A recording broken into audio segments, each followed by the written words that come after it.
بسم الله الرحمن الرحيم.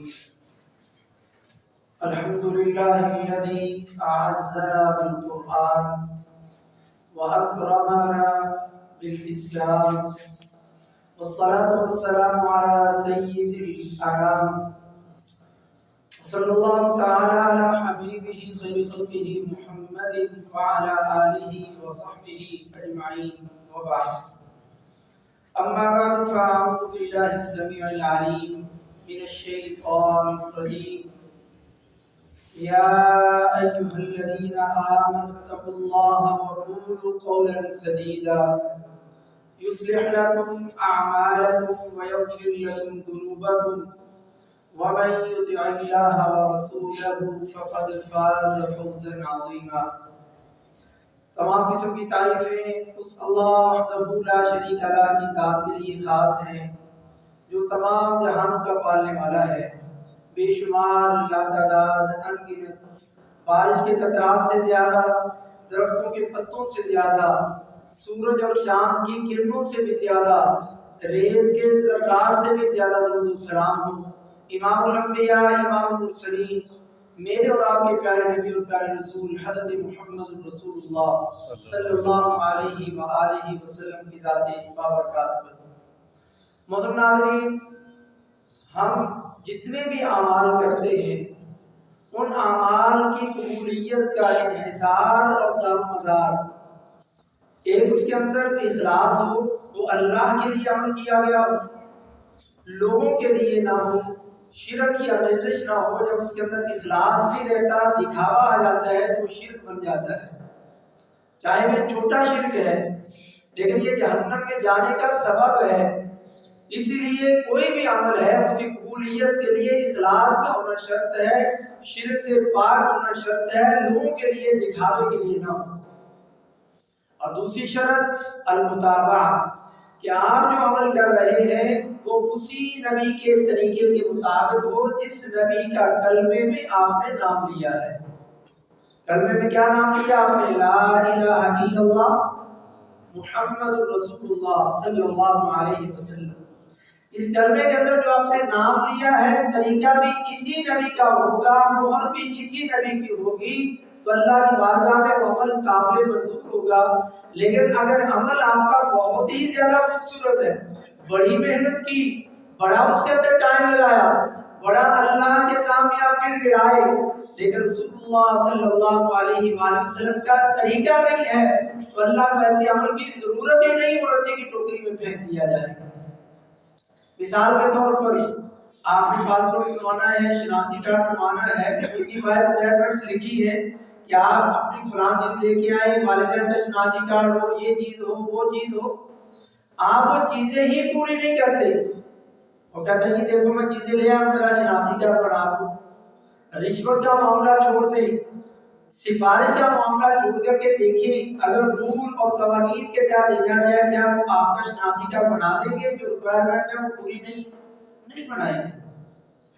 اور اگر آپ نے ساری ریکوائرمنٹس پوری کر دی ہیں، جو مطلوب ہے آپ لے گئے ہیں، لیکن آپ کے ان ڈاکومنٹس میں کہیں پر ایرر آ رہا ہے، کوئی خرابی آ رہی ہے، تو آپ کو بتائیں گے کہ آپ کی اس چیز پر مسئلہ ہے، لہٰذا آپ کا آئی ڈی کارڈ یا پاسپورٹ نہیں بن سکتا، اس کو کلیئر کروائیں۔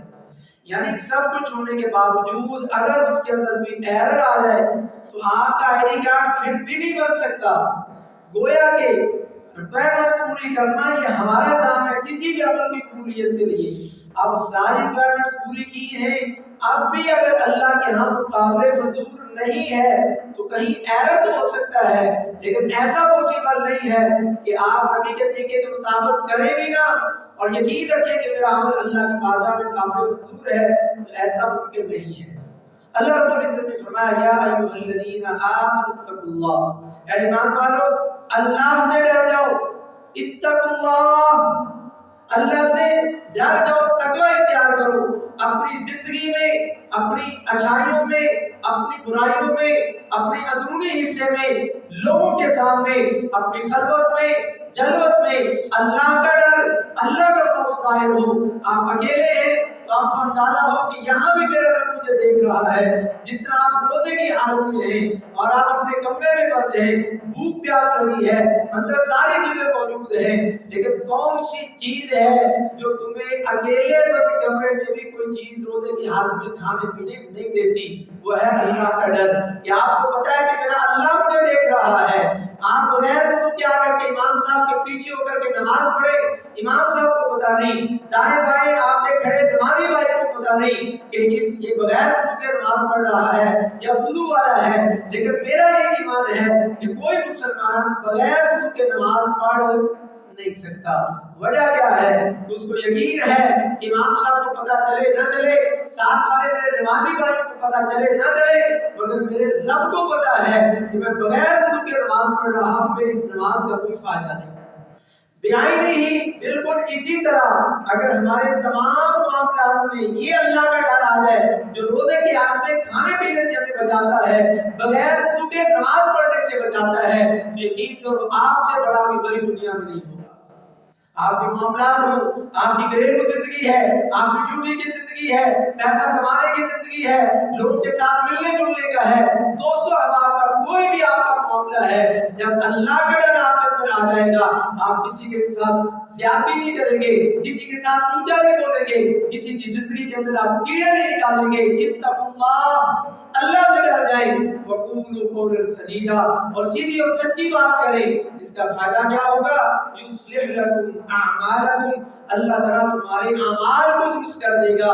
ویغفر لکم ذنوبکم, اور ساتھ ہی تمہارے گناہوں کو بھی بخش دے گا. کب یہ ہوگا؟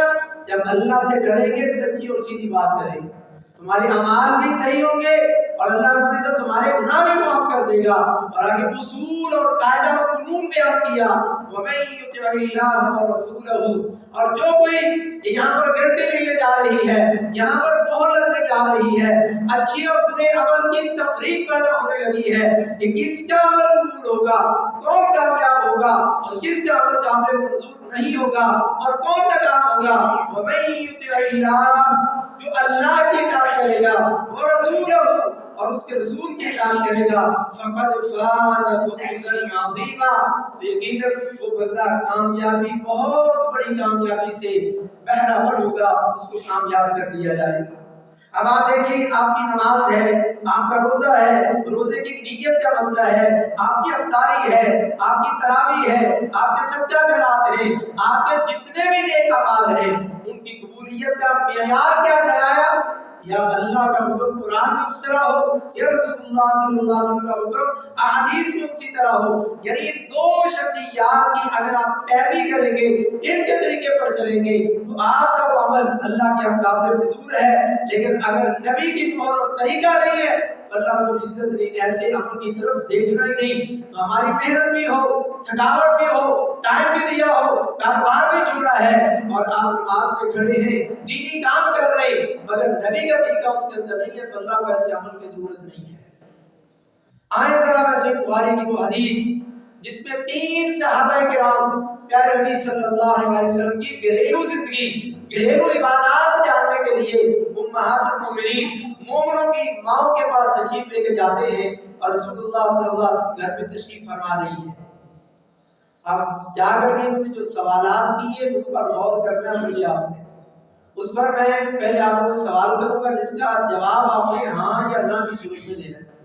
آپ جہاں ڈیوٹی کرتے ہیں, جس دکان میں آپ کام کرتے ہیں, جہاں بھی آپ سارا دن گزارتے ہیں, آپ کے دوسرے کئی ساتھی ہوں گے جو وہی کام کر رہے ہیں. آپ دیکھتے ہیں کہ یہ بندہ ڈیلی, ہم دوپہر کو کھانا کھا رہے ہیں, چائے پی رہے ہیں, یہ بندہ ڈیلی روزے سے ہے. آپ روز دیکھتے ہیں کہ روزے سے ہے. آپ کے دل میں کیا خیال آئے گا کہ یہ بہت برا بندہ ہے؟ کیوں جی, کیا سوچیں گے آپ کہ بندہ بڑا نیک ہے, ہم روز کھاتے پیتے ہیں, یہ ماشاءاللہ روز روزے سے. تو ہماری نظر میں یہ عمل کیا ہے؟ بہت اچھا ہے. اور ایک بندے کو آپ دیکھتے ہیں کہ روز ساری رات وہ قیام کرتا ہے, تہجد ہی پڑھتا ہے, سوتا نہیں, دن میں نیند پوری کرتا ہے. آپ کو پتا چلے کہ یہ ہمارا ہمسایہ ہے, یہ میرا دوست ہے, یہ میرا رشتے دار ہے, یہ رات کو سوتا ہی نہیں, ساری رات عبادت کرتا ہے, حتیٰ کہ رونے کی آواز ان کے گھر سے ہمارے گھر میں آتی ہے, نیند دن میں پوری کرتا ہے. تو آپ کیا سمجھیں گے یہ گناہ کر رہا ہے؟ کبھی نہیں. آپ سوچیں گے یار اللہ کا کتنا نیک بندہ ہے، میں پڑھتا ہی نہیں، یہ ساری رات پڑھتا ہے، ایسے اور دیگر نیک اعمال ہیں۔ یہ ہماری سوچ ہے، اور ہم جو یہ سوچ کا نتیجہ اخذ کر رہے ہیں وہ صحیح کر رہے ہیں کہ یہ نیک بندہ ہے، لیکن آئیں کیا یہ نیکی اللہ اس کے رسول کے ہاں بھی یہ نیکی ہے کہ نہیں؟ یہی طریقہ رسول اللہ صلی اللہ علیہ وسلم کا ہے کہ نہیں؟ پیارے نبی صلی اللہ علیہ وسلم کے پاس 3 صحابہ کرام آپ کے گھر جاتے ہیں اور جا کر کے آپ کی زندگی کے بارے میں پوچھتے ہیں کہ آپ کیسے شب و روز بسر کرتے ہیں، تو جب بتایا جاتا ہے کہ آپ ایسے ایسے عبادات کرتے ہیں، ایسے ایسے آپ کا رہن سہن ہے گھر میں، تو صحابہ کرام کو فیل ہوا، نئے صحابہ کرام ہیں اور اپنی زندگی دین کے مطابق گزارنا چاہتے ہیں، علم حاصل کرنے کے لیے گئے ہیں، اور جو علم ملا امہات المومنین سے، اس کے بعد اپنا نتیجہ اخذ کر رہے ہیں بالکل اسی طرح جس طرح آج ہم جو نیک عمل کر کے کہتے ہیں اپنی مرضی کا وہ نیک عمل ہو، دین میں اس کا ثبوت نہ ہو، تو آپ آسانی سے کہہ دیتے ہیں یہ حرج کیا ہے، یہ نیکی تو کرنا ہو، تمہیں یہ بھی اچھا نہیں لگ رہا، یہ حرج کتنا بڑا ہے اس حدیث کا اندازہ کریں۔ صحابہ کرام نے سوچا کہ ہم تو بڑے گناہ گار ہیں، اللہ کے نبی صلی اللہ علیہ وسلم کا تو کوئی گناہ ہے ہی نہیں، بخشے بخشائے ہیں، جنت کا دروازہ انہوں نے کھٹکانا ہے تو کھلنا ہے، آپ اتنی عبادت کرتے ہیں تو ہمیں تو اور زیادہ کرنی چاہیے۔ تینوں نے 3 نیتیں کی، ایمان سے اپنے ذہن میں اس کا اندازہ لگائیے گا یہ اچھی ہے یا بری ہے، 100% پکی بات ہے کہ یہ اچھی ہے، اور وہ نیتیں بھی سن لیں۔ ایک صحابی کہتا ہے کہ میں روز روزہ رکھا کروں گا، کسی بھی دن روزہ چھوڑوں گا نہیں، یہ نفلی روزوں کی بات ہو رہی ہے، ہمارے یہاں تو کئی لوگ فرضی بھی نہیں رکھ رہے، اتنے پیارے موسم میں چھوڑ رہے، جی سستی ہے، ڈیوٹی ہے، دھوپ میں کام ہے، کیا کروں، روزی روٹی نہیں ہے، بچے ہیں، بیوی ہے، 1 مہینے کی چھٹی کر لے، 11 مہینے کمایا ہے، تیرے گھر کے اندر 30 دن کی روٹی کا بھی آٹا نہیں ہے، ضرورت کی چیزیں نہیں ہے، اگر تجھ سے روزے نہیں نبھائے جا رہے تو اللہ کے لیے روزوں کے لیے دن میں چھٹی کر، رات کو کچھ کر لے تاکہ تیرا رہن سہن اور کھانے پینے کا انتظام ہو، لیکن یہ فکر نہیں، ہمیں فکر اس پیٹ کی، اللہ تعالیٰ ہماری حفاظت فرمائے۔ یہ نفلی روزوں کی نیت کر رہے ہیں کہ میں کبھی بھی نفلی روزے نہیں چھوڑوں گا، روز رکھوں گا، اتنی پیاری نیت۔ دوسرا صحابی کہتا ہے کہ میں ساری رات نفل پڑھوں گا، سوؤں گا نہیں، اور تیسری نیت کی کہ میں شادی نہیں کروں گا، بیوی بچوں میں پڑھ کر کے انسان عبادات سے دور، کبھی نماز سے لیٹ، کبھی تکبیر اڑا رہ گئی، کبھی کیا ہوا تو بیوی بچوں کے چکر میں پڑ گئے، کمانے کی فکر میں پڑ گئے، تو میں اس فکر میں نہیں پڑھوں گا، میں شادی نہیں کروں گا، اور مقصد ایک ہے کہ میں عبادات میں میرا خلل نہ ہے بیوی بچوں کی وجہ سے، یہ نیتیں کی۔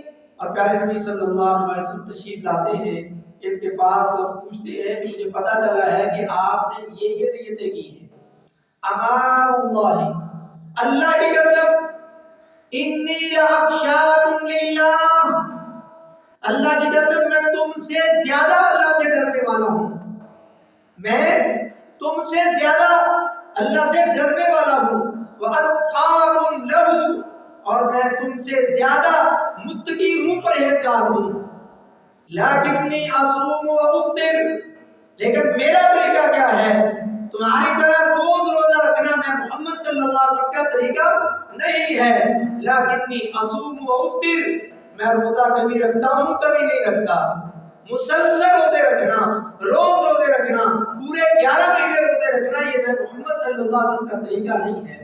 ابھی روزے رکھے نہیں ہیں، ابھی نیت کی ہے، اپنی مرضی سے دین کے اندر ایک کام کرنے کا طریقہ ایجاد کر رہے ہیں اپنی عقل سے، رسول اللہ صلی اللہ علیہ وسلم نے اس کی فوراً اصلاح فرمائی، اسی کام کو دین کے اندر کہتے ہیں نیا کام، جس کو پیارے نبی صلی اللہ علیہ وسلم کی حدیث میں بدعت کہا جاتا ہے، اور فرمایا لیکنی اصوم و افطر واصلی وارقد، اور میں نماز بھی پڑھتا ہوں اور آرام بھی کرتا ہوں، ساری رات نفل پڑھنا یہ میں محمد صلی اللہ علیہ وسلم کا طریقہ نہیں ہے۔ وَأَتَزَوَّجُ النِّسَاءَ، اور میں نے شادیاں بھی کی ہیں، نکاح بھی کیے ہیں، اور ایک نہیں کئی کیے ہیں۔ فمن رغب، اصول بیان ہونے لگا، یہ تینوں طریقے بتا دیے کہ تمہاری نیتیں ٹھیک نہیں، اور آگے اصول بیان کیا، فمن رغب عن سنتی فلیس منی، جس نے میری سنت اور میرے طریقے سے منہ موڑ لیا، اپنا طریقہ ایجاد کر دیا، میری سنت اور میرا طریقہ اس کو پسند نہیں آیا، فلیس منی، اس کا مجھ سے کوئی تعلق نہیں، اس کا مجھ سے کوئی رشتہ نہیں ہے۔ تو آئیں ذرا اپنے اعمال پر غور کریں کہ ہم جو عمل کر رہے ہیں وہ کوئی ہو کیا رسول اللہ صلی اللہ علیہ وسلم کا طریقہ ہے؟ آپ نے اس کا علم حاصل کیا، اس کے بارے میں پوچھا، ہر خطبہ جمعہ کے اندر یا آخری حدیث میں آن کر کے اپنی بات کو ختم کرو۔ اللہ کے نبی صلی اللہ علیہ وسلم تقریباً اپنے ہر خطبہ جمعہ کے اندر یہ حدیث پڑھا کرتے تھے جو عربی میں خطبہ پڑھا جاتا ہے، لیکن کبھی شاید ہم نے اس پر غور نہ کیا ہو۔ سناتے تھے اما بعد فإن أصدق الحديث كتاب اللہ، سب سے سچی بات، سب سے صحیح ترین بات اللہ کی کتاب قرآن مجید کی ہے، سب سے سچی بات قرآن پاک کی ہے۔ وخیر الہدی، اور ایک دوسری بات میں وافضل الہدی، اور سب سے افضل ترین طریقہ، سب سے بہترین طریقہ ہدی محمد صلی اللہ علیہ وسلم، محمد صلی اللہ علیہ وسلم کا طریقہ سب سے بہترین طریقہ ہے۔ یہ ایک اصول بیان کیا اور آگے اس کے الٹ چیز ذکر کی، وشر الامور محدثاتها، یہاں پر سب سے بہترین طریقہ محمد صلی اللہ علیہ وسلم کا طریقہ ہے، اور آگے فرمایا وہ شریر ترین طریقہ، گندا ترین طریقہ، برا ترین طریقہ وہ ہے، جتنے کام ہیں ان سارے کاموں میں سب سے گندا وہ طریقہ ہے وشر الامور محدثاتها، دین کے اندر نیا کام کرنا جو کام نبی اور صحابہ نے نہ کیا۔